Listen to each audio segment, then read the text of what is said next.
ஹனுமன் சாலிசா தமிழில் பாடல் 38 முதல் 40 வரை.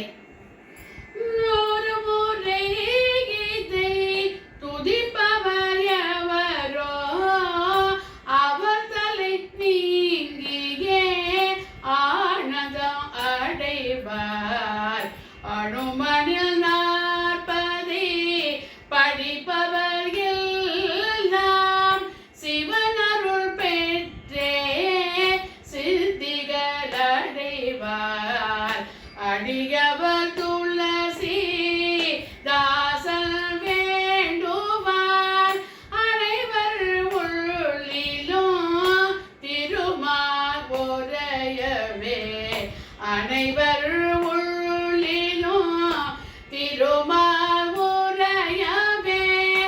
அனைவர் உள்ளிலும் திருமால் உரையவே. திருமால் உரையவே. திருமால் உரையவே.